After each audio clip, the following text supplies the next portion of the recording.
Buenas. Retomamos entonces la segunda parte de nuestra clase, donde vamos a hablar de virosis cutánea. Vieron que la clase pasada dimos sífilis, que fue básicamente la última de las enfermedades bacterianas, ¿sí?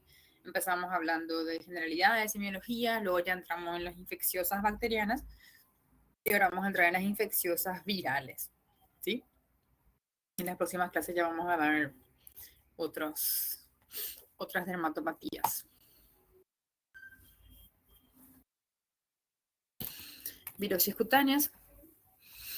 Estas son las infecciones víricas cutáneas más frecuentes. Las familias principales que debemos conocer son estas 5, ¿sí? Hay varios, obviamente son innúmeros, pero los que vamos a hablar y lo que tenemos que conocer son la familia del herpes virus, los parapoxvirus, los papilomavirus, los parvovirus y el coxsackie. Herpes virus ustedes ya habrán visto otras veces en clínica médica. Existen 8 tipos de herpes virus, tipo 1 y 2, que son responsables del herpes simples. El tipo 3 es el que da la varicela, herpes zóster. Después tenemos la erupción variceliforme de Kaposi, que se da por el tipo 3 cuando hay inmunosupresión, citomegalovirus, virus de Epstein-Barr, los tipos 6, 7 y el tipo 8, que es relacionado al sarcoma de Kaposi o de Kaposi. Vamos a ir desglosando eso. Los parapoxvirus también se conocen más como poxvirus. De ellos el principal es el molusco contagioso, que es sumamente frecuente en niños. Y también otras dos formas mucho menos frecuentes son el nódulo de los ordeñadores y el nódulo de Orff. ¿Por qué nódulo de los ordeñadores? Aparece en las manos de las personas que ordeñan vacas. Los papilomavirus son otros muy conocidos por nosotros. Son otros virus que ustedes van a ver mucho en ginecología porque son los responsables de las neoplasias intraepiteliales o de los carcinomas de cervix de útero. Los pilomavirus en la piel nos pueden dar verrugas, que pueden ser de varios tipos, hiperplasia epitelial focal de Heck, papilosis bovenoide y epidermodisplasia verruciforme. Estos dos últimos ya son considerados lesiones neoplásicas o preneoplásicas. Los parvovirus y el coxsackievirus son más bien virus que dan enfermedades sistémicas, más frecuentes en niños. Pueden dar fiebre, cuadro generalizado con exantemas. El parvovirus da lo que conocemos como el eritema infeccioso y el coxsackie es la enfermedad de mano, pie, boca.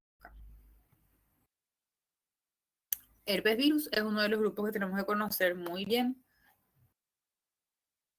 Son virus grandes que están formados por un núcleo central que se llama core, que es lo que vemos aquí. El genoma viral es tipo ADN bicatenario. Está envuelto por un capsómero, que es una cápside, una cápsula proteica. Y además su cápsula, tiene el capsómero y después la cápsula. Núcleo central, capsómero, cápsula, que es la envoltura lipoproteica. Estos virus se establecen en el huésped por largo tiempo y la enfermedad se caracteriza por reactivaciones periódicas.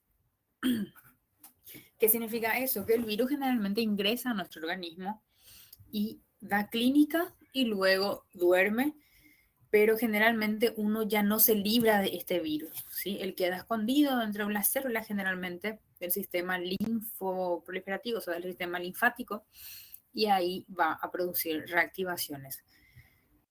Está integrada por 8 miembros que son morfológicamente idénticos. Los 8 tipos de herpes virus son iguales a este que vemos aquí. Acá tenemos entonces tienen sus subfamilias, alfa herpes virus, gamma herpes virus y beta herpes virus. En el primer grupo tenemos los 1 y 2, herpes simple, 3 varicela zoster, 4 Epstein-Barr, 8 relacionado al sarcoma de Kaposi, el 5 es el más conocido como citomegalovirus, el tipo 6 es el virus herpes linfotropo y el herpes 7 es el herpes humano 7. Tienen que saber estas relaciones del tipo de herpes con cada patología que da.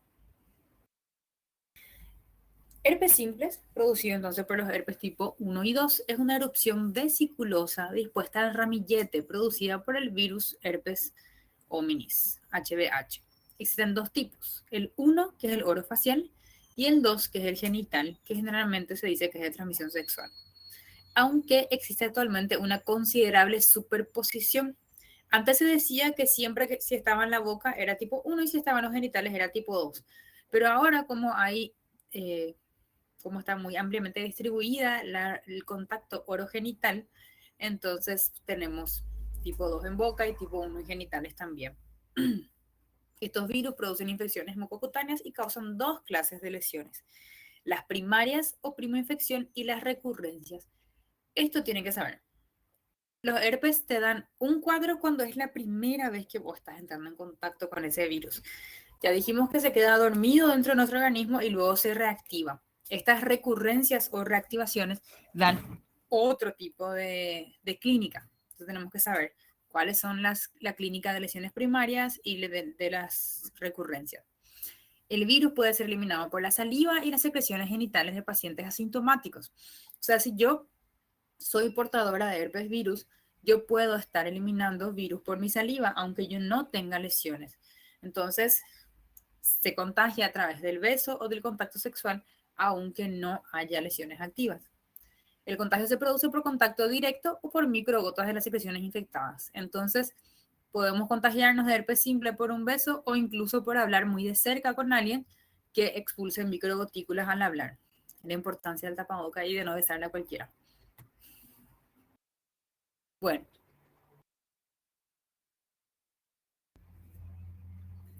la infección primaria o primoinfección sucede en aquellas personas que no poseen anticuerpos, es decir, que nunca tuvieron contacto previo con el virus. Por exposición directa a través del contacto mucocutáneo con otro individuo infectado, y se define como la primera infección por virus herpes simple en un paciente seronegativo. Nunca él entró en contacto antes con el virus, su sistema inmunológico no conoce ese virus, entonces es la primera vez que está actuando, no existen anticuerpos previos. ¿Cuáles son las manifestaciones clínicas que puede ocurrir cuando alguien tiene una primoinfección por herpes? Podemos tener la gingivostomatitis herpética, la vulvovaginitis herpética, dependiendo de cuál sea la vía de contacto, queratoconjuntivitis herpética, que es obviamente en los ojos, panadizo herpético, son lesiones herpéticas en el pulpejo de los dedos, herpes genital, herpes simple congénito, cuando se da a través de la transmisión materno-fetal intraútero, herpes simple neonatal cuando se da el contagio al nacimiento, y meningoencefalitis herpética, que ya es una forma rara que se da más bien en el contexto de un herpes simple neonatal o de un paciente muy inmunosuprimido. Las lesiones son diferentes en el mismo sitio, por ejemplo, en la boca con infección tipo 2 o 1. Son iguales, Aurelio. Generalmente no se puede diferenciar, solamente se diferencia por estudios serológicos y por estudios de PCR, de identificación de genoma viral. Por clínica nosotros no podemos diferenciar tipo 1 y tipo 2. Por eso te digo, así por epidemiología se dice que si está en la boca es tipo 1 y si está en los genitales es tipo 2. Pero solamente haciendo el test genómico nosotros vamos a tener esa certeza. Pero el tratamiento es el mismo, entonces no se hace esa diferenciación a no ser que sea con fines académicos o a veces con fines judiciales se hace esa diferenciación para descartar abuso, etc. Esta es la gingivostomatitis herpética, ¿sí? Lesiones bucales. La mayoría de estas infecciones se contraen durante los primeros años de vida, aunque solamente 1% de la población presenta sintomatología clínica y en el 99% de las personas pasa desapercibido, quedando como portadores asintomáticos. El herpes virus está muy diseminado en la población general, entonces generalmente los niños entre los primeros 4 años de vida ya van a tener contacto con el virus.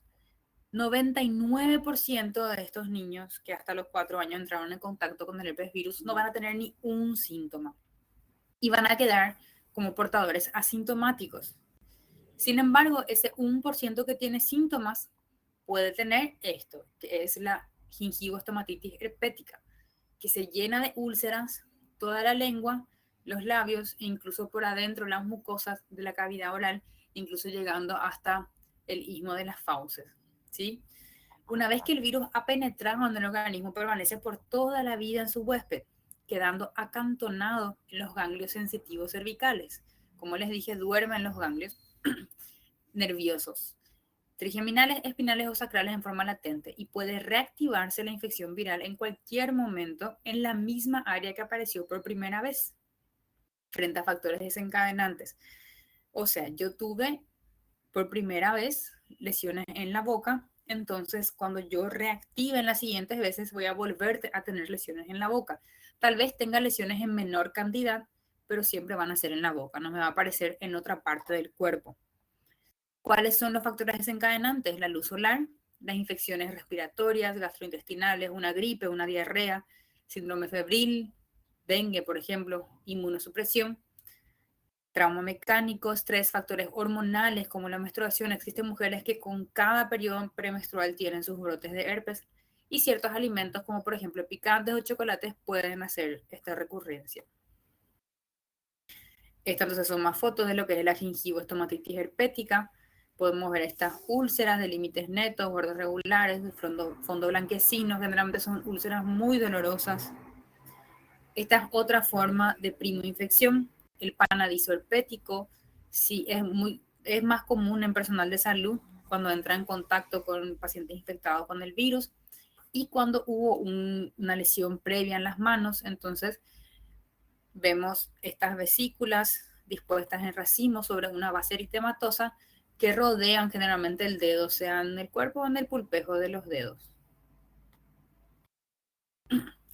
Esto es lo clásico del herpes, vesículas en ramillete. ¿Se acuerdan de la diferencia de una vesícula con una ampolla? ¿Qué tienen de diferente vesícula y ampolla? ¿Por qué esto es vesícula y no es ampolla?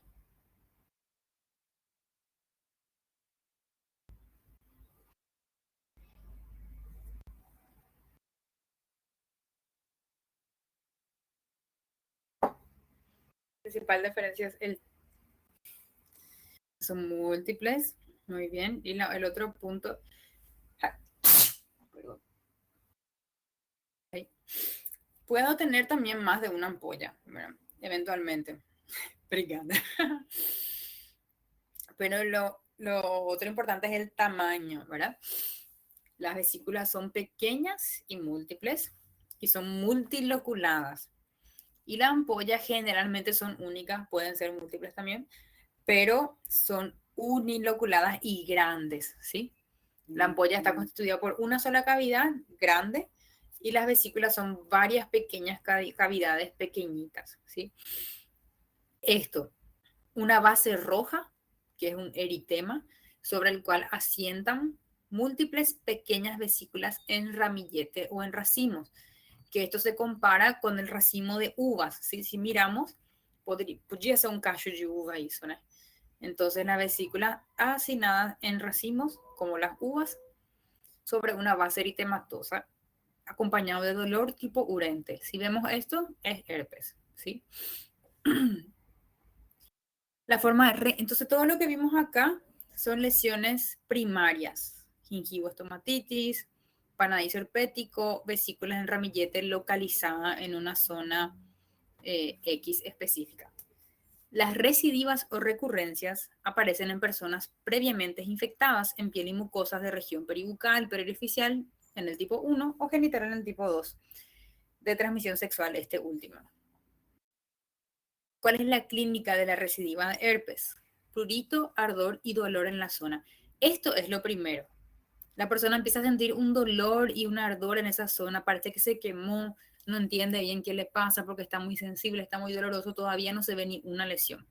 A las 24 horas o después, a veces después de minutos a horas, aparecen vesículas redondeadas hemisféricas del tamaño de la cabeza de un alfiler, agrupadas en ramilletes sobre base eritematosa, como les dije, edematosa no infiltrada, de contenido ceroso turbio, que rápidamente rompe su techo. Esto no vamos a ver mucho, porque estas vesículas generalmente son muy finitas y se rompen con facilidad. Por eso acá dice, se rompe el techo y dan lugar a erosiones indoloras. Cuando el paciente llega a nosotros, probablemente esas vesículas van a estar todas rotas ya, formando erosiones de contornos irregulares que en pocos días se recubren de costras amarillentas o ligeramente parduzcas, produciéndose la epitelización y desaparecen 1 o 2 semanas sin dejar cicatriz. Esta es toda la evolución que pasa el herpes. Puede acompañarse de linfadenopatía, que es la inflamación de los ganglios linfáticos locales sensibles en la región afectada. Se puede impetiginizar en forma secundaria. Ya sabemos qué significa impetiginizar. Si decimos que su lesión herpética se impetiginizó, ¿qué le pasó a su lesión?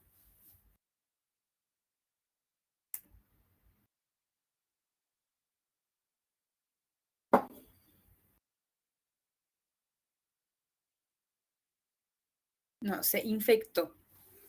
Impetiginizar significa infectar. ¿Sí? ¿Recuerdan del impétigo? Que es que era una de las piodermitis que nosotros estudiamos. Si decimos que su lesión se impetiginizó, decimos que se infectó con una bacteria. ¿Sí? Eso es impetiginizar. Una bacteria que probablemente sea Staphylo o Strepto. Reaparecen donde ocurrió la infección primaria. La localización de la recidiva, si es tipo 1, es en la cara, más alrededor de la boca, nariz o mejilla. Y la de tipo 2, en el hombre es el glande, cuerpo del pene, y en la mujer labios mayores, menores, vaginas o cervix. En pacientes con SIDA, con síndrome de la inmunodeficiencia humana adquirida, es muy frecuente las recidivas de herpes, pudiendo el cuadro diseminarse y evolucionar incluso a una encefalitis herpética. El herpes recidivante, entonces, como les dije, la gingivostomatitis herpética agarra toda la boca, toda la lengua, es la primera infección o primoinfección. Luego los virus se quedan dormiditos en los ganglios nerviosos y posteriormente, cuando hay recidivas, las lesiones suelen ser menores, pero igual importantes. Esto duele, tipo urente, y aparece generalmente a un costado de la boca. Esto acá en Paraguay se conoce como fuego. Me salió fuego porque quema, pues. Puede ser así de grande, de importante, o puede ser lesiones mínimas con 3 a 4 ampollas. Siempre región periorificial. El panadizo herpético también puede ser una forma de recidiva. Y esta, como les dije, es la lesión clásica. Un fondo eritematoso sobre el cual asientan vesículas en ramillete o en racimos. ¿Cómo hacemos el diagnóstico de herpes? La clínica es la principal forma de diagnóstico porque las lesiones son muy características. Pero cuando tenemos duda, podemos utilizar el test de Sank o citodiagnóstico. Esto es muy importante, muy fácil de hacer. ¿Cómo hacemos? Agarramos una lámina de bisturí y raspamos. Destechamos esta vesícula. Con la puntita del bisturí le levantamos la piel y sale esta agüita, este exudado seroso.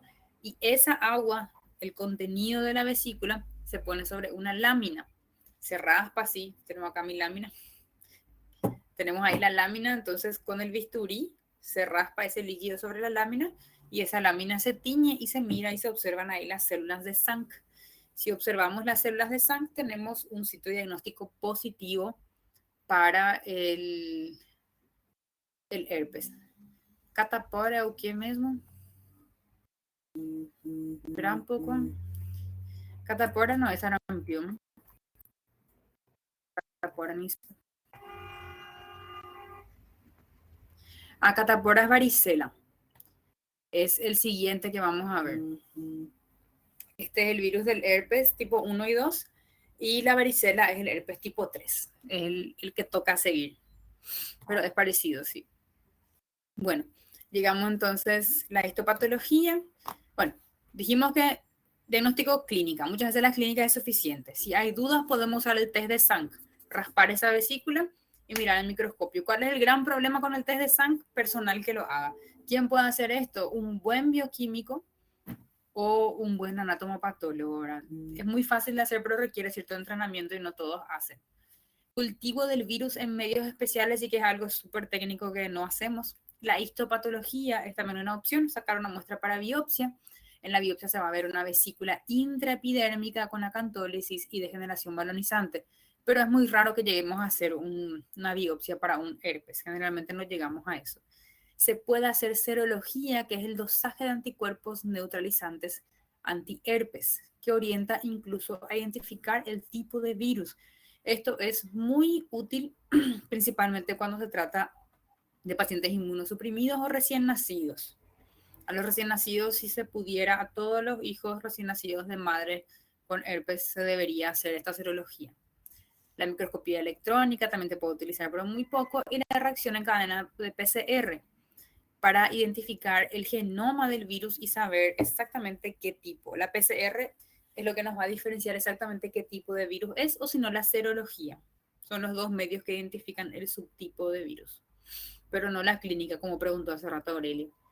El sitio diagnóstico de SANG, como les dije, es un diagnóstico rápido preliminar del suelo de la lesión vesiculosa precoz abierta. O sea, yo acabo de abrir la lesión, raspé el suelo y ahí voy a ver las células acantolíticas con degeneración malinizantes y cuerpos de inclusión, que es lo que se conoce como células de SANG, que son estas.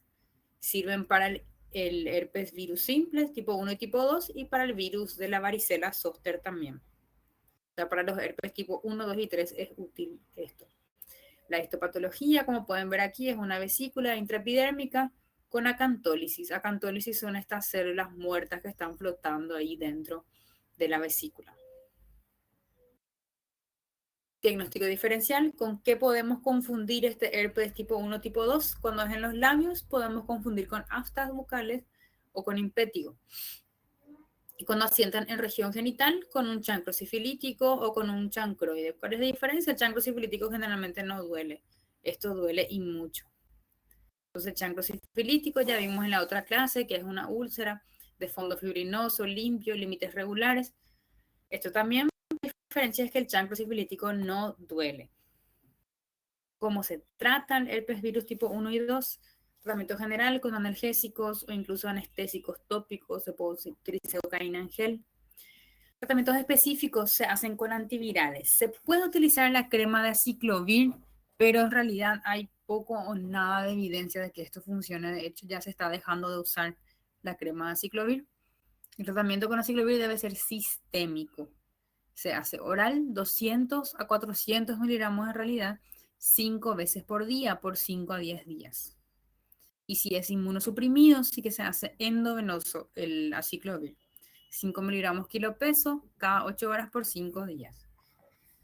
También se hace endovenoso cuando es herpes neonatal o cuando hay signos de encefalitis herpética. Otras drogas que se pueden utilizar son el valaciclovir, que tiene una diferencia de una comodidad posológica, ¿verdad? Porque el otro ven que tenemos que tomar cada 4 horas prácticamente. Y el valaciclovir se toma 2 veces al día nada más. Fanciclovir no tenemos aquí y los demás tampoco. El virus varicela zoster, es decir, el virus de la catapora. Cuando el virus afecta al huésped por primera vez, produce la varicela. Siguiendo la viremia en el curso de esta infección, el virus pasa desde las terminaciones nerviosas sensoriales al ganglio y permanece allí en estado latente. Así como los herpes que ya vimos antes, da una primera infección y luego se duermen los ganglios. La reactivación de este virus, cuando los mecanismos inmunes bajan, determina la aparición de lesiones cutáneas denominadas herpes zóster. Esto siempre preguntan en el examen y siempre se confunden. Entonces, herpes virus tipo 3, virus varicela zoster. ¿Por qué se llama varicela zoster? ¿Por qué les parece que tiene ese nombre? Porque produce 2 cuadros clínicos, la varicela y el herpes zóster. La varicela cuando es la primera infección y el zóster cuando son las reactivaciones. La varicela es una infección virósica de distribución mundial, muy contagiosa, frecuente en niños entre 5 a 12 años. ¿Por qué es frecuente en niños y no en adultos? Porque para tener varicela tiene que ser la primera vez que yo estoy entrando en contacto con el virus. Y eso generalmente ocurre en los primeros años de vida. Es difícil que llegue a los 50 años sin haber entrado en contacto con este virus, porque es de distribución mundial. Bueno, entonces frecuente en niños y adolescentes entre 5 a 12 años. La infección se transmite por gotitas procedentes de la nasofaringe y a partir de sujetos enfermos.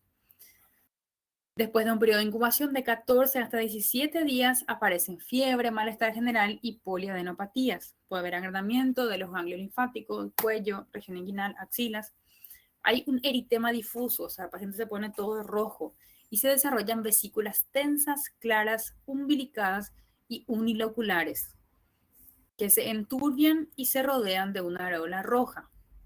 Posteriormente se desecan formando costras que caen pasando una semana y curan sin dejar cicatriz. A veces queda cicatriz cuando se impetiginiza. La varicela tiene una distribución centrípeta, que quiere decir que comienza en la periferia, en los miembros, y luego va avanzando hacia el centro. El prurito, o sea, la picazón, llega a ser muy intensa en algunos pacientes y evoluciona por brotes. Es diagnóstica la coexistencia de elementos en distintas etapas evolutivas. Polimorfismo lesional se llama eso. ¿Qué quiere decir? Empezó primero en las manos o en los brazos y una semana después recién, o 3 o 4 días después recién apareció en mi pecho. Entonces las lesiones de los brazos van a ser diferentes de la del pecho porque tienen diferente tiempo de evolución, ¿sí? La sobreinfección bacteriana, que se llama impetiginización, es frecuente y otras complicaciones son raras. Existe algo que se llama varicela hemorrágica, donde las lesiones son muy sangrantes, pero es más frecuente en inmunosuprimidos. Entonces, estas son las lesiones. Como vimos, el herpes simple da lesiones más localizadas en una zona. El varicela zoster da lesiones bien diseminadas, entonces múltiples vesículas, pueden ser unio multiloculares sobre una base eritematosa que se umbilican y luego forman una costra. Entonces, intomones de catapora. Múltiples zonas eritematosas. Y aquí podemos ver, acá tenemos una lesión nuevita, acá una lesión que está a mitad de formarse, acá una lesión completamente formada. ¿Sí? Una vesícula sobre base eritematosa con umbilicación y costra central. Entonces, eso quiere decir que hay lesiones en varios estadios evolutivos.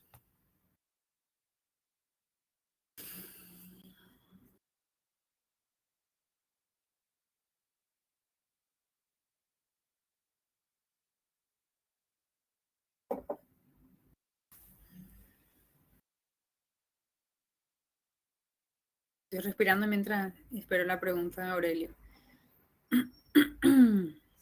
Bueno, ahora llegamos a eso. Muy bien, la prima infección entonces varicela es diseminada, todo el cuerpo. El herpes zóster, ahora vamos a ver. Su periodo de incubación es imposible de definir porque nunca sabemos cuándo se infectó por primera vez ese adulto.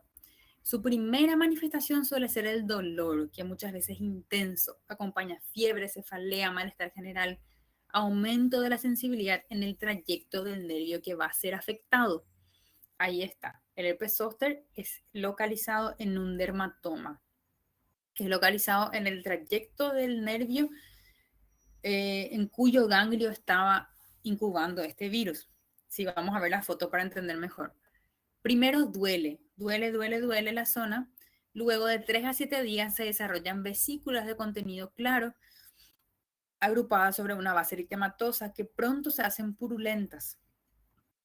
Al principio líquido citrino, vesículas transparentes, luego se cargan de pus, se desarrollan formando una banda continua ininterrumpida siguiendo el trayecto de un nervio sensitivo.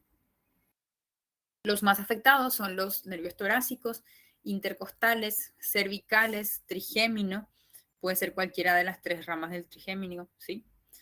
Parte superior, media e inferior del rostro, oftálmico o lumbosacro. Durante varios días siguen apareciendo más y más vesículas, los ganglios linfáticos se aumentan de tamaño, se vuelven muy dolorosos. Después las vesículas se desecan, forman costras pardo amarillentas que caen entre los 8 a 19 días, dejando un eritema, pigmentación y a veces cicatrices deprimidas. Cuando no hay complicación, la recuperación completa es 2 a 4 semanas. O sea, lleva prácticamente un mes curarse del herpes zóster. Muy raramente, yo creo que nunca la erupción es bilateral, casi siempre es unilateral.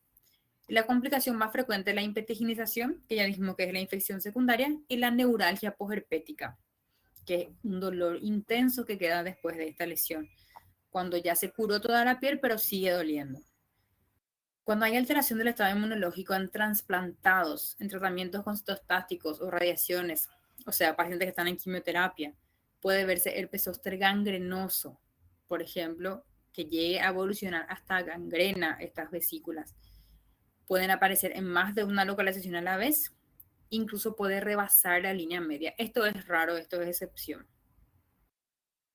Entonces, esto es un ejemplo claro de herpes zóster que afecta al nervio trigémino en su rama medial.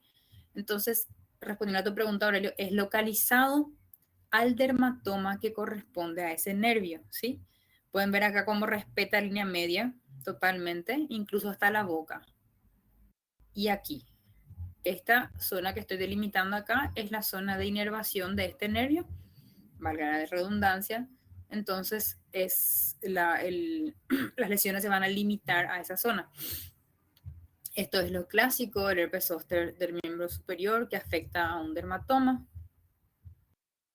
Esto es muy clásico también de los adultos mayores, nervio intercostal. Entonces, nunca la lesión va a pasar la línea media, a no ser que se trate de un paciente muy inmunosuprimido, etcétera, como dijimos. Pero esto es lo clásico, que afecte a un dermatoma. ¿Saben lo que son dermatomas? Que ya dije varias veces. A ver si encuentro acá para...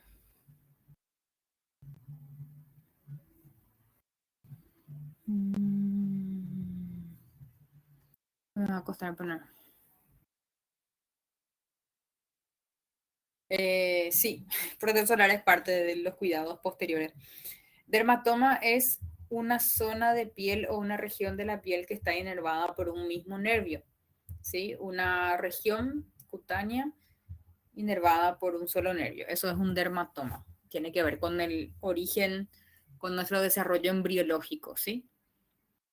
Entonces, toda esta piel está inervada por el mismo nervio intercostal, por eso las lesiones se limitan a esta zona. Esa es la característica del herpes zóster. Este ya sería un herpes zóster de la rama inferior del nervio trigémino.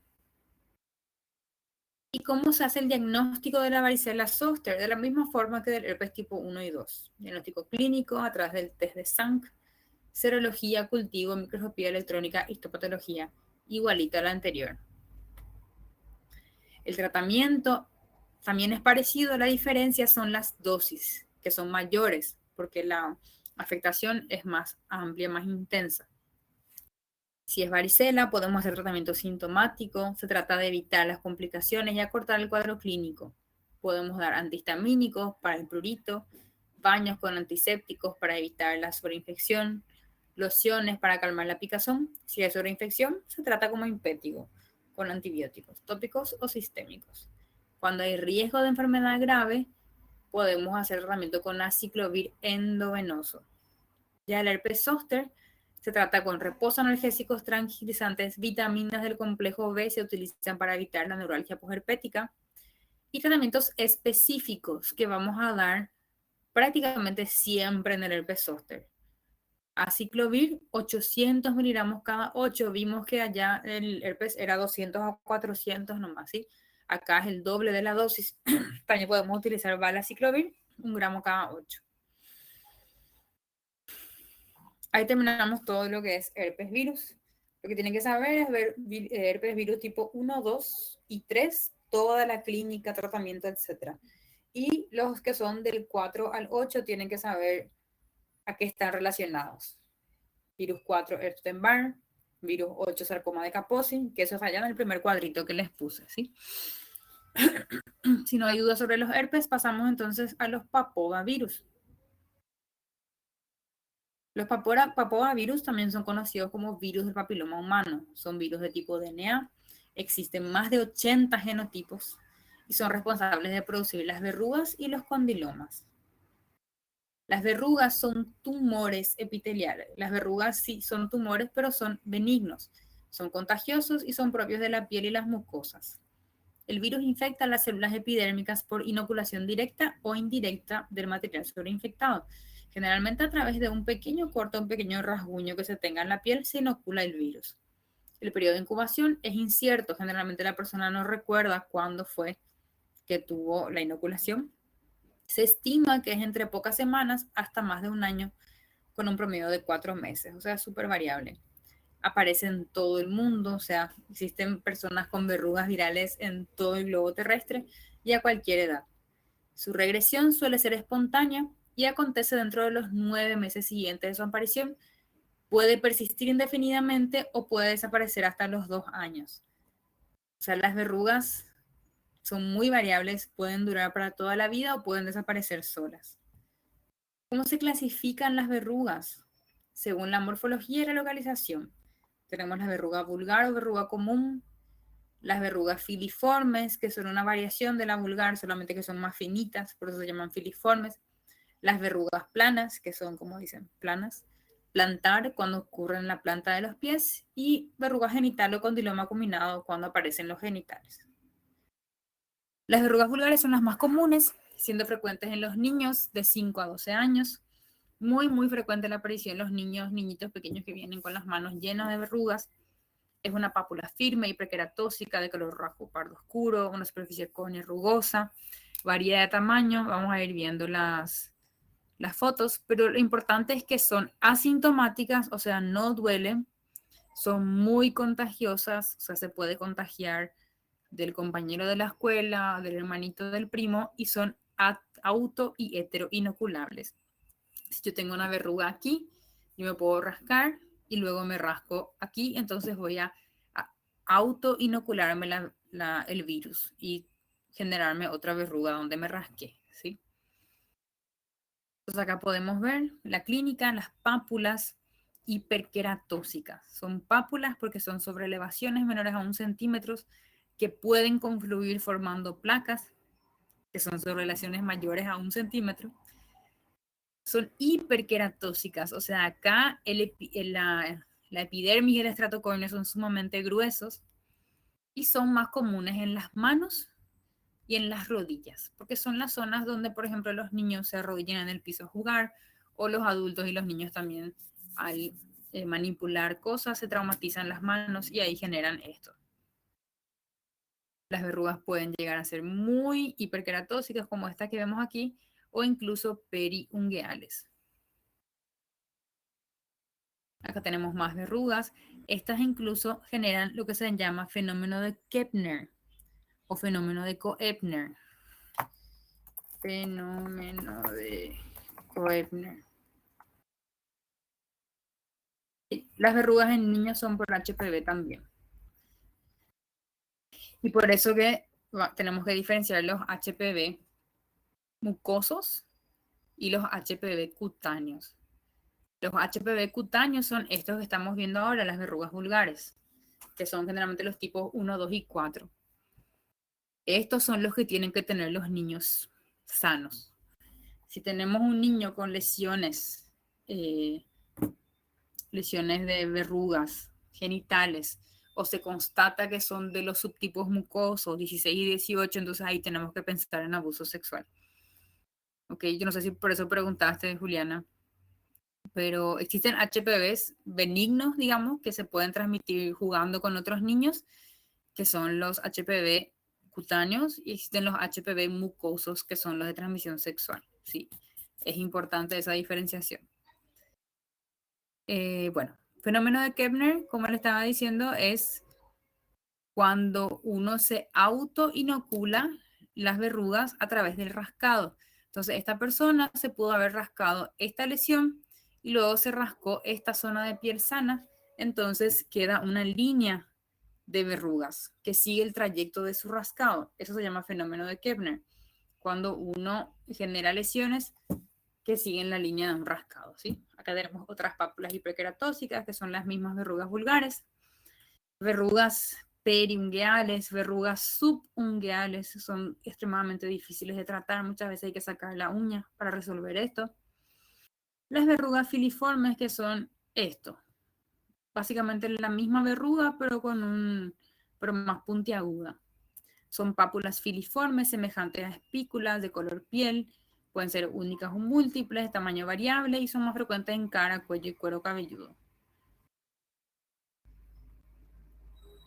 Otros ejemplos de verrugas filiformes. Se le ve luego como unos pelitos, ¿sí? Estos pelitos son como unos cordones fibrosos. ¿Está? Acá tenemos otra. Podés arrancar con una pinza, pero va a salir otra vez. Porque como les había mostrado, no les mostré, les voy a mostrar después. Tenemos en la histología de las verrugas, los virus que se están replicando están toditos en la capa basal. Esto que está acá arriba es solamente la punta del iceberg, ¿verdad? Entonces, si vos arrancás esto, va a volver a reproducirse. Vos tenés que arrancar y quemar la base. Podés quemar con ácido, con electrocauterio, con crío, pero hay que quemar la base o si no vuelve a salir. Eso básicamente.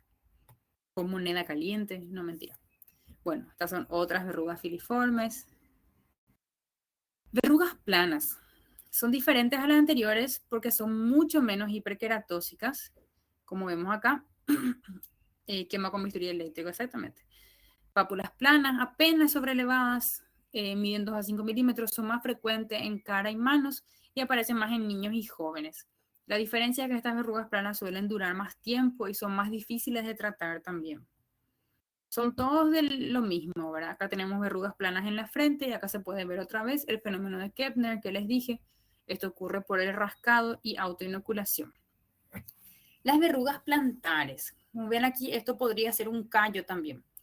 Cuando una verruga vulgar, o sea, el mismo HPV tipo 1, 2 o 4, penetra en la planta del pie, que es una zona sometida a presión constante. No puede crecer hacia afuera, entonces crece hacia adentro. Forma estas lesiones queratóxicas redondeadas de superficie áspera, rugosa, un color gris. Muchas veces tienen puntos negros que corresponden a los capilares trombosados. Siempre están en zonas de apoyo con el talón o la cabeza de los metatarsianos. Son muy dolorosas. Generalmente la persona no consigue ni caminar porque tiene una tumoración que está creciendo hacia adentro y eso genera presión y mucho dolor. Sí, el principal diagnóstico diferencial es con el callo plantar. También puede ser un carcinoma espinocelular o mal perforante, pero es raro. Entonces, verruga plantar, diagnóstico diferencial con callo plantar, porque crece hacia adentro, porque no tiene la posibilidad de crecer hacia afuera. Esto es lo que hay que saber. Son más ejemplos de verrugas plantares y acá está el tip diagnóstico, los puntitos negros, ¿sí? Esto, mirando así de lejos, yo no puedo descartar que sea un callo, porque yo veo todo blanco. ¿Dónde está?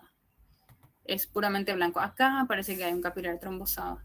Pero acá se ve y al mirar con el dermatoscopio vamos a ver varios puntitos negros que son los capilares trombosados que hacen el diagnóstico diferencial.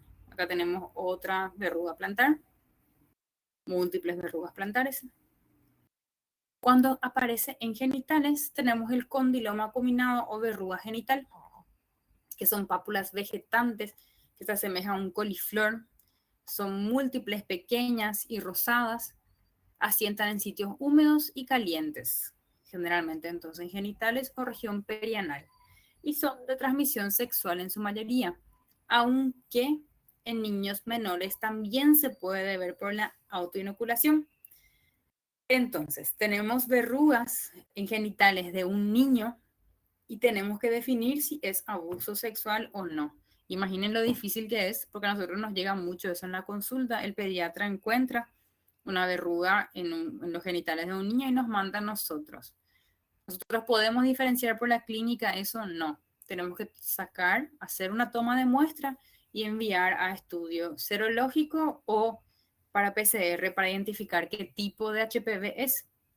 Puede ser un HPV cutáneo benigno que el niño se inoculó, porque por ejemplo, los niños se rascan, ¿verdad? Entonces, si tenía una verruga en su mano y se rascó el pene o la vulva, se pudo haber inoculado el propio niño. Pero siempre cuando vemos esto tenemos que descartar abuso sexual igual, ¿sí? Hay que hacer los estudios serológicos o anatomopatológicos para identificar el subtipo de HPV. Sí, algunos tienen en región pubiana. Y por eso, siempre cuando sea región genital hay que diferenciar. Algunos dicen que es sí o sí abuso sexual. No, puede ser que el niño se inoculó al rascarse. Por eso hay que tener mucho cuidado, mucho tacto con los padres. Imaginen lo difícil que es decirle al papá, vamos a tener que hacer un estudio para ver si tu hijo no fue abusado, ¿no? Pero bueno, este es otro tipo de lesión por HPV en mucosa oral. Diagnóstico y tratamiento de las verrugas. El diagnóstico es clínico. Si hay mucha duda podemos hacer histología, microscopía electrónica y PCR en los casos que tenemos que identificar el subtipo. El tratamiento, así como ven esta lista larga de tratamientos. ¿Por qué? Porque quiere decir que ninguno es 100%, ¿sí? No existen tratamientos 100% efectivos para las verrugas. Lo que sí tenemos que hacer es destruir esa lesión. ¿Y cómo podemos destruir? Podemos destruir con ácidos, ácido tricloracético al 80%, salicílico, bleomicina, podofilina. Podofilina y podofilotoxina se usa más para las verrugas genitales. Y Mickey Mod podemos usar en cualquier parte del cuerpo. ATA usamos más en manos y pies. Se puede hacer interferón intralesional y la parte física, electrocoagulación, criocirugía, láser de CO2, inmunoterapia.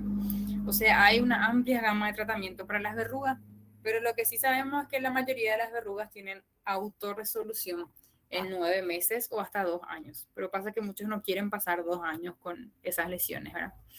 Histología de las verrugas. Acá vamos a ver que toda esta parte donde están los queratinocitos tienen inclusiones virales. Entonces, en la base de la lesión van a estar escondidos los virus. Todo lo de arriba es solamente una corona, una hiperplasia que ocurre, ¿sí?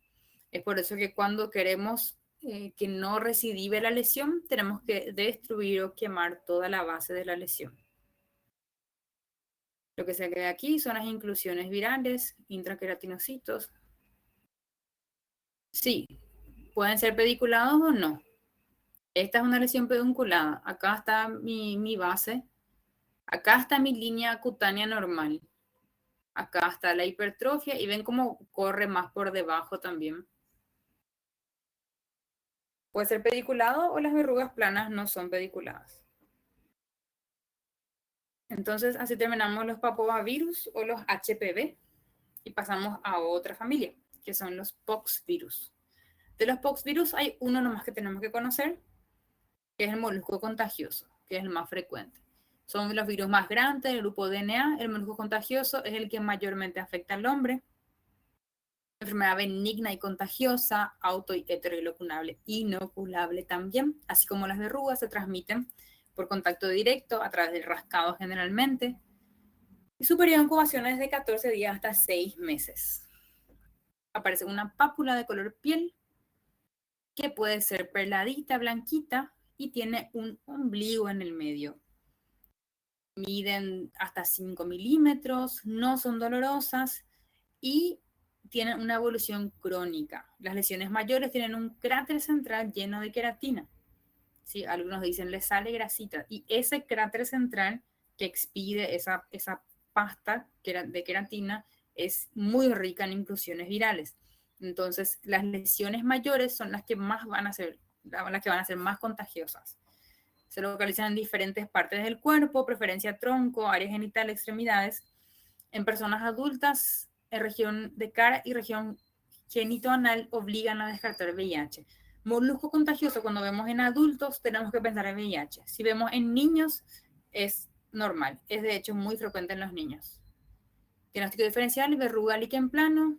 El diagnóstico es clínico, pocas veces vamos a hacer una biopsia de esto. Y el tratamiento de preferencia es el curetaje. ¿Qué significa curetaje? Arrancar esa lesión, sacar y queda ya la superficie de piel sana. Con eso solucionamos. Se puede hacer también crioterapia con nitrógeno líquido, tratar con tópicos, ácido tricloracético o imiquimod, pero el tratamiento es largo y engorroso. Hay que ver cada caso, ¿sí? Esta es la lesión clásica. Ven como es una pápula lisa y brillante. La diferencia con la verruga es que la verruga era áspera, hiperqueratóxica, tenía como una cáscara o como pelitos en la superficie. Esta, sin embargo, es lisa, brillante y tiene un ombligo en el centro. Ahí está la umbilicación central. Y por ese ombligo está expidiendo grandes cantidades de virus. Esta es la histología. Podemos ver la hiperplasia. Acá está la epidermis normal y acá ve cómo se pone gruesa y con muchas papilomatosis, muchas circunvoluciones. Y en el centro este cráter lleno de queratina y de inclusiones virales. Y eso es todo. Poxvirus entonces es molusco contagioso. Se soluciona arrancando. Por eso terminamos las virosis cutáneas y ahora nos faltan las manifestaciones cutáneas del SIDA. ¿Sí? Que en teoría tengo que decir todo en media hora. manifestaciones mucocutáneas del SIDA. No sé si hay alguna pregunta sobre lo que pasó recién.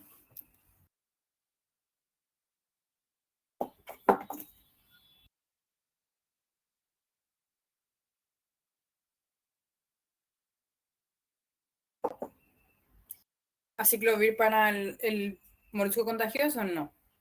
Aciclovir es solamente para el herpes, para la familia herpes virus. Los HPV no se tratan con aciclovir ni el molusco contagioso. Esos dos son solamente con medidas destructivas locales. 2 minutos les pido. Voy a ir al baño un rato y ya vengo para continuar esta clase. Si alguien tiene alguna consulta puede dejar en el chat.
Bueno, volviendo, no se vayan todos, todavía falta poco. SIDA y piel, inmunodeficiencia humana adquirida y piel. ¿Qué es lo importante de esta clase que vamos a tratar de hacer rápido? Bueno, importante contarles que 9 de cada 10 pacientes con SIDA, con VIH, sin llegar a SIDA, 9 de cada 10 pacientes infectados por el VIH tienen lesiones en piel. O sea, 90% de todos los pacientes infectados con VIH tienen lesiones en piel. Y de estos, 70% tuvieron la lesión en piel antes de saber que tenían el virus. O sea que nosotros, mirando la piel del paciente y dándole atención a los síntomas de la piel, podemos diagnosticar VIH en muchos casos. ¿Cuál es mi objetivo en esta clase? Que ustedes le pidan VIH a todos los pacientes que le vean con alguna lesión en piel, que no entiendan lo que es. De hecho, que toda persona sexualmente activa debería hacerse el test de VIH cada 6 meses. Esa es la indicación del Ministerio de Salud en Paraguay, pero obviamente no se hace. Y hay muchas veces yo veo como una vergüenza del médico de pedirle VIH al paciente. O sea, no le quieren decir, ¿sabes qué? Te voy a pedir para ver si no tenés SIDA. Muchos pacientes toman mal, hay gente que no entiende por qué me estás pidiendo eso. Yo soy una persona limpia, que se cuida. Mucha gente se ofende, pero hay que saber explicar y hay que saber pedir el test de VIH a todas las personas sexualmente activas, ¿sí? Sea del sexo que sea, de la preferencia sexual que sea, tenemos que pensar en VIH-Sida siempre, ¿sí? Es una pandemia. Desde el 91 que la OMS declara el SIDA como pandemia y no se le da la relevancia suficiente. Bueno, sin más preámbulos, un poquito del informe de Pronacida en Paraguay. Estos datos son del 2020.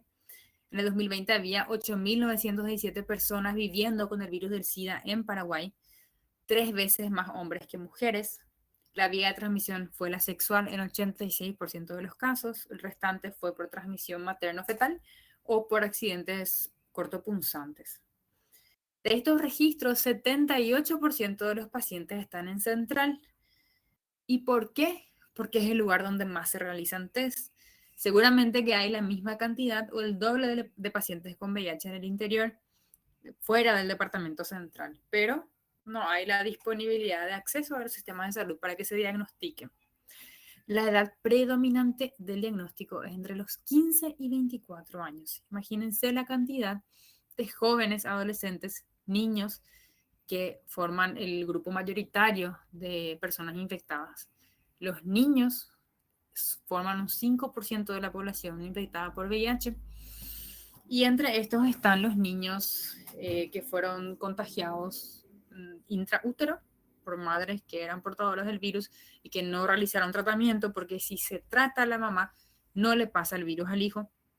Y hay otro porcentaje también de niños contagiados por abuso sexual. Se estima que 3 de cada 10 pacientes en Paraguay saben que tienen el VIH. O sea que de cada 10 personas infectadas con VIH, se estima que 7 ni siquiera saben que son portadoras del virus. ¿Qué es el SIDA?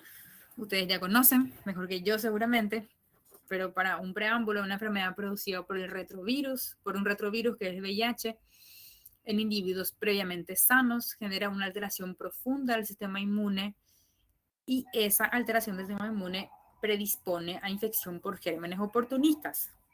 ¿Qué son gérmenes oportunistas? Gérmenes que en una circunstancia ideal no nos generarían ningún problema. La cándida, por ejemplo, vive y convive con nosotros en nuestro cuerpo a una cantidad moderada, pero cuando hay una alteración de nuestra inmunidad, entonces se genera una infección oportunista por cándida, ¿sí?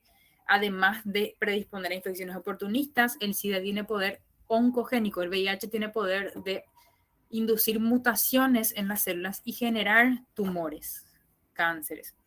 Tiene especial tropismo por los linfocitos TCD4 y respeta los TCD8. El VIH tiene un periodo de incubación o de ventana para la seropositividad de 1 a 6 meses. Esto viene bajando con los nuevos test, ¿sí? Con los test nuevos de nueva generación se habla que en 2 semanas ya podemos tener el diagnóstico. Pero para cualquier persona que está con sospecha, se hace el test al 1 mes, Si es negativo, se repite a los 3 meses y después a los 6 meses. Y ahí recién se descarta la infección. Generalmente se dan en adultos jóvenes, como dijimos, 15 a 24 años es la mayor incidencia.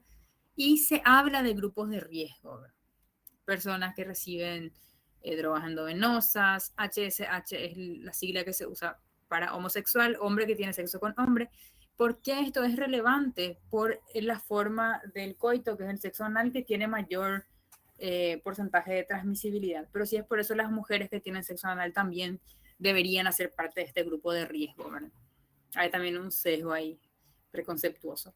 En fin, hemofílicos porque reciben muchas transfusiones de sangre, hemotransfundidos, todo esto va en descenso debido al aumento de la mejoría de los test que se hacen a la sangre antes de la transfusión. Hijo de madres con SIDA va en aumento. ¿Y esto por qué? Por la falta de controles prenatales, solamente por eso. Y pareja de personas de grupo de riesgo. Es lo que se considera grupo de riesgo, pero de verdad a mí no me gusta esto de grupo de riesgo. Persona sospechosa de tener VIH es cualquier persona sexualmente activa, cualquiera. No importa que tiene una sola pareja o 10, puede tener VIH. Hay que pedir el test. Infección por VIH tiene varios estadios. El estadio 1 es el síndrome retroviral agudo. Así como allá vimos que el herpes tiene un tipo de clínica cuando es la primera infección, VIH también. La infección primaria generalmente es subclínica o hasta asintomática. Cuando la persona entra en contacto con el virus puede no tener ni un síntoma o puede tener síntomas leves. Generalmente son síntomas inespecíficos, puede simular a la mononucleosis, o tiene un cuadro febril o con febrícula, con odinofagia, decaimiento del estado general, puede tener aumento de ganglios linfáticos. Generalmente ahí el CD4, que recordamos es la célula target del virus, está entre 1000 a 500 células. Cuando pasan más de 2 semanas, cuando dura más de 2 semanas, generalmente la persona desarrolla SIDA a los 3 años en un 78% de los casos. Y si dura menos de 2 semanas, la posibilidad de desarrollar SIDA a los 3 años es del 10%. O sea, tenemos más chances de tener SIDA cuando dura más de 2 semanas mi síndrome retroviral agudo. Esto no es importante para la dermatología, ¿sí? Es solo un dato. El estadio 2 generalmente es asintomático. La persona ya superó su síndrome retroviral agudo y queda en un estado de latencia. No hay síntomas o signos. Lo que puede haber es un aumento de ganglios linfáticos que quedó ahí sin importancia, pero el CD4 sigue bajando. Ya no hay síntomas, pero el CD4, que lo normal era que sea más de 1000, ya va bajando y llega a 500. La persona puede estar más de 10 años en ese periodo de asintomático o latente. Ahí, cuando llegamos al estadio 3, cuando el CD4 va bajando a menos de 500. Ahí comienzan todos los síntomas relacionados al SIDA. Puede tener fiebre, diarrea crónica, fatiga, o sea, cansancio. Ahí aparece la candidiasis oral, la leucoplasia vellosa oral. Y cuando llegamos a un estadio 4 es cuando los CD4 bajan a menos de 200, que ya hay una severidad creciente con instauración de infecciones oportunistas, incluso neoplasias. Esos son los estadios, y el 5 ya es de la enfermedad avanzada, cuando el CD4 es menos de 50. La depresión inmunitaria es intensa, el paciente está muy predispuesto a infecciones oportunistas, a neoplasias, y el riesgo de muerte es creciente. Y dura 1 o 2 años porque el paciente viene a óbito antes de eso. Entonces, vieron que vamos pasando por 5 estadios y todo este proceso puede llevar 10 a 15 años. Entonces, acá es difícil de diagnosticar.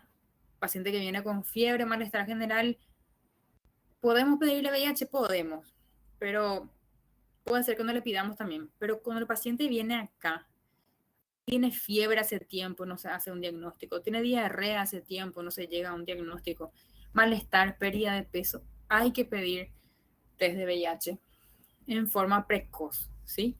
Si tenemos todos estos síntomas, hay que pedir sí o sí.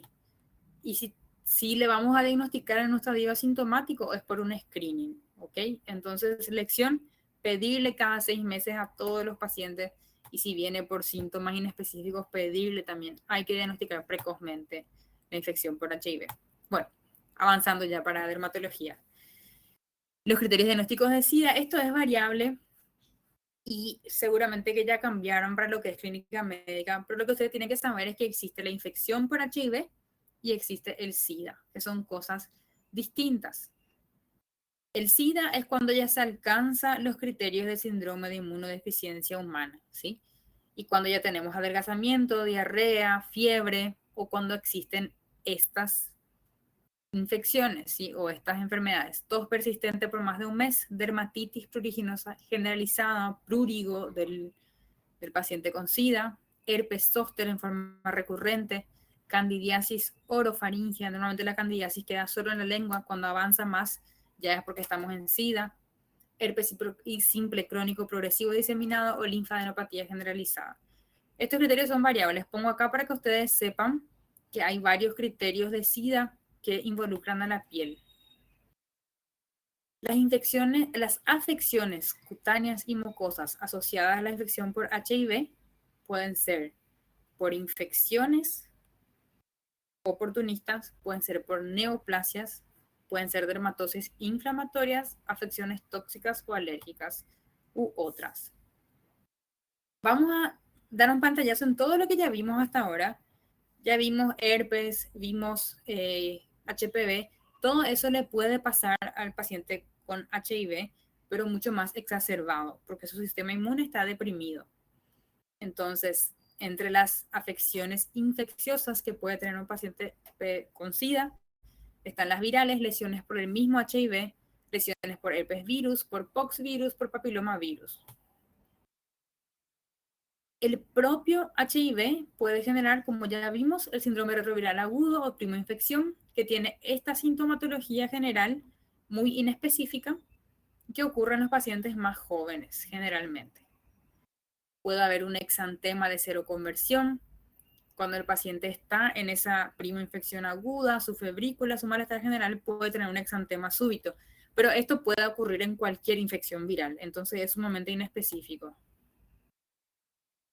El VIH puede ser el tipo 1 o tipo 2. El tipo 2 es el menos grave, pero es el más ampliamente distribuido en África. El que tenemos acá es tipo 1. El periodo de incubación es de 3 a 6 semanas. La transmisión, esto ya sabemos, es por exposición sexual, usuario de drogas, etc.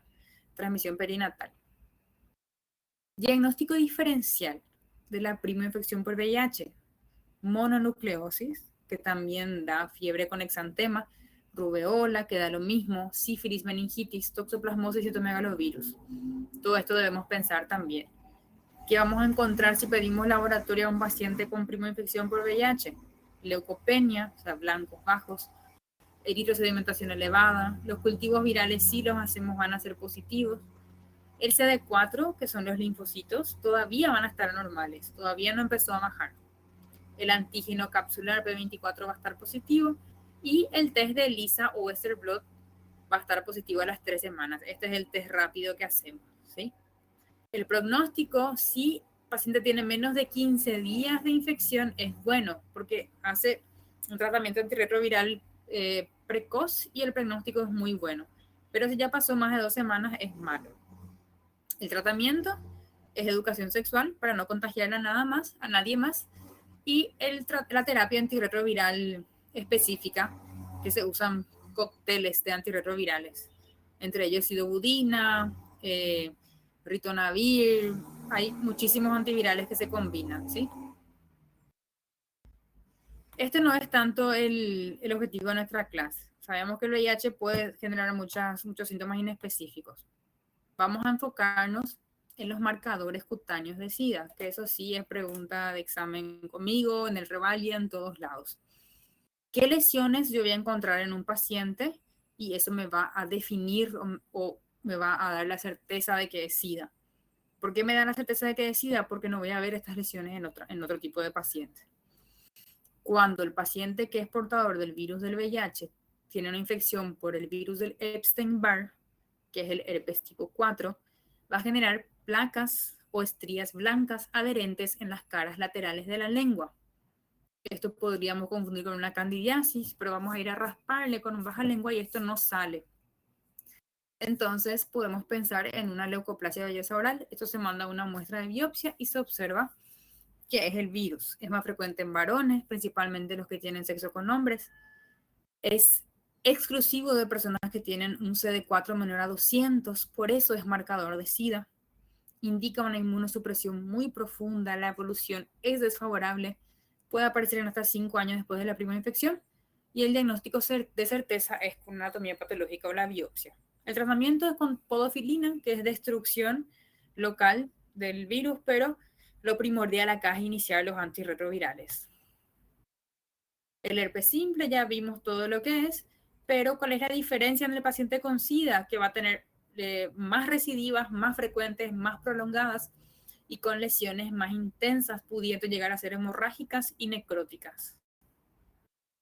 Varicela zoster, ya vimos que es más frecuente en niños, pero ¿cuál es la diferencia del herpes zoster cuando se dan pacientes con SIDA que tiende a generar más ulceraciones, más doloroso, pueden hacer lesiones verrucosas, persistentes, ectematosos, es resistente a la ciclovir, hace mucha recurrencia. O sea, igualito a lo que vimos recién, pero peor clínica y peor respuesta al tratamiento.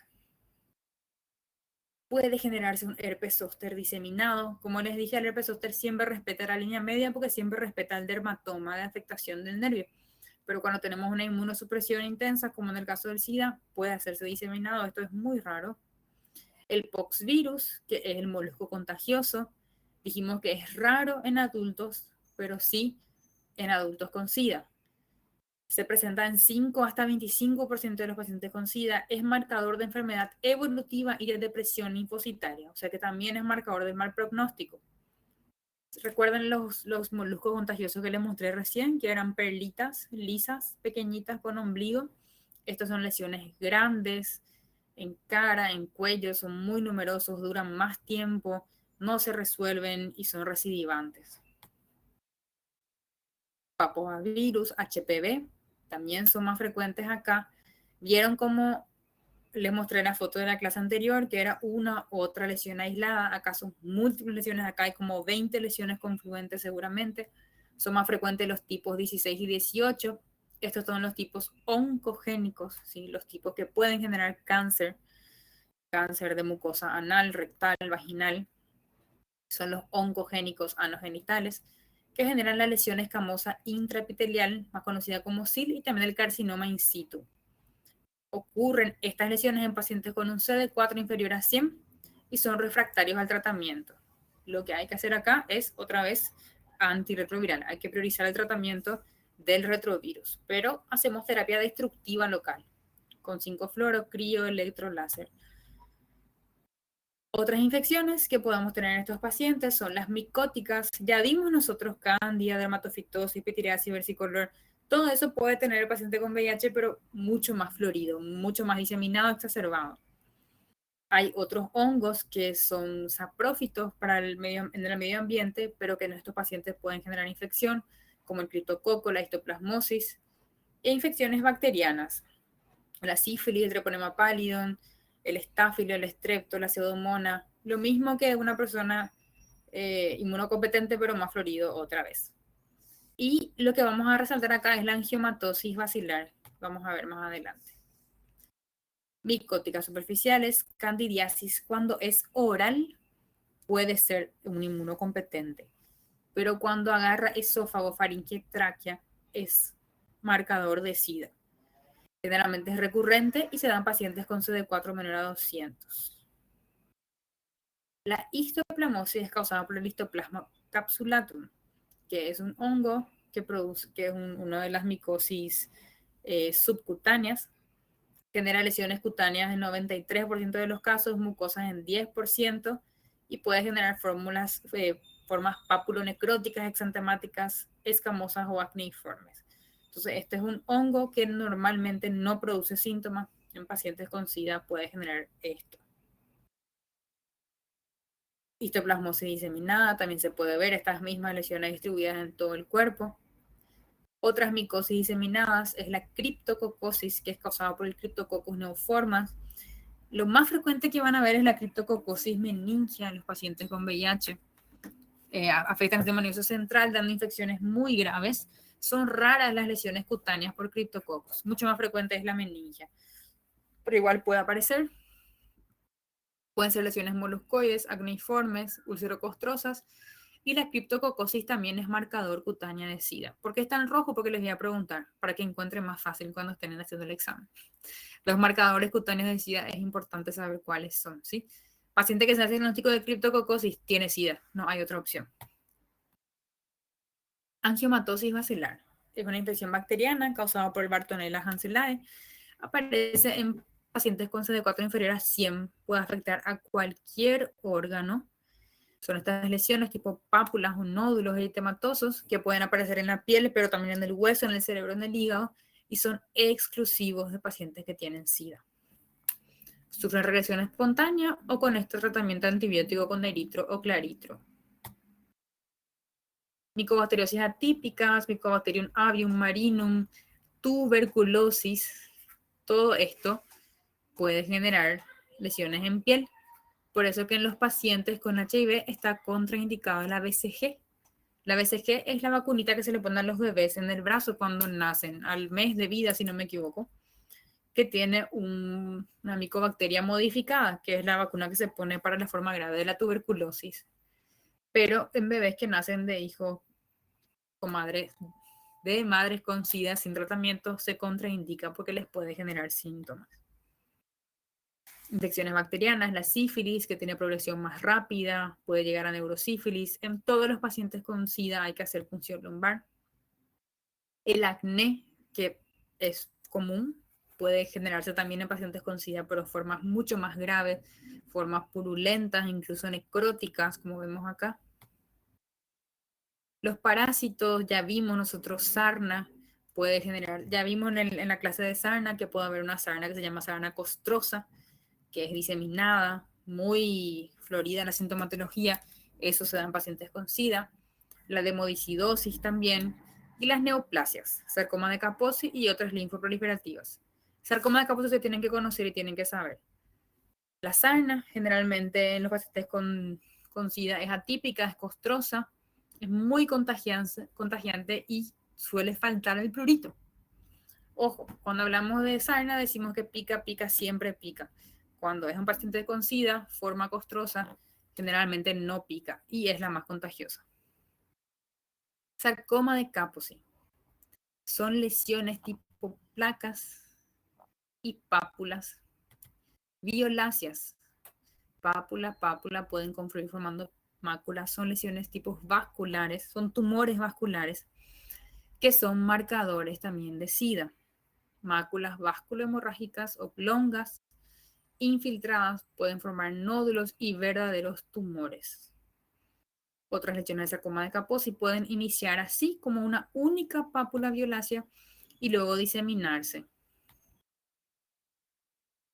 Sarcoma de Kaposi puede tomar toda una zona y puede llegar a formar tumores. Creo que no tengo ninguna foto de tumores, pero esto es importante. Puede aparecer en piel, en boca, paladar, ojo, ganglios.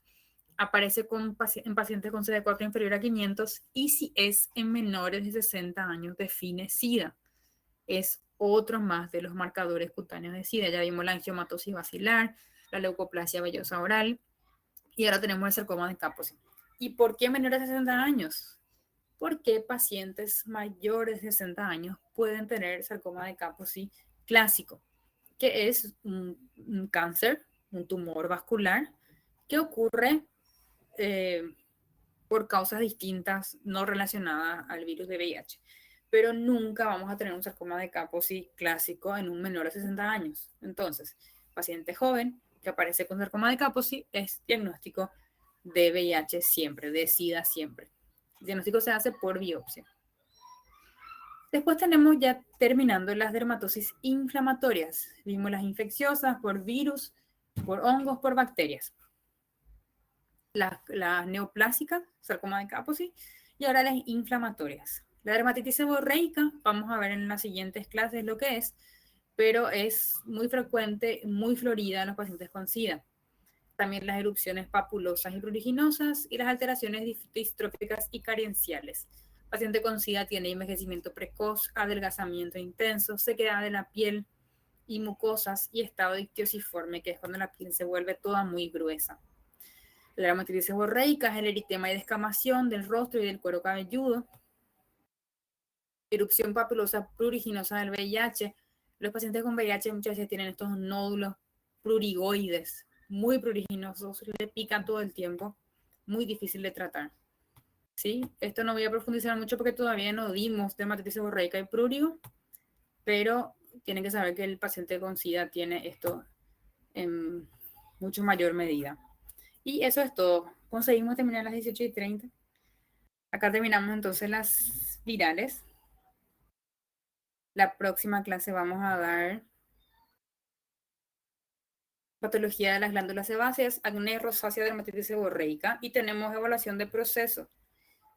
La primera evaluación de proceso. Ahí va a entrar virosis cutánea, todo lo que dimos hoy, más sífilis. ¿Está bien? Voy a tomar la lista de asistencia. Los 42 que están van a llevar presente. Nadie me avisó nada, entonces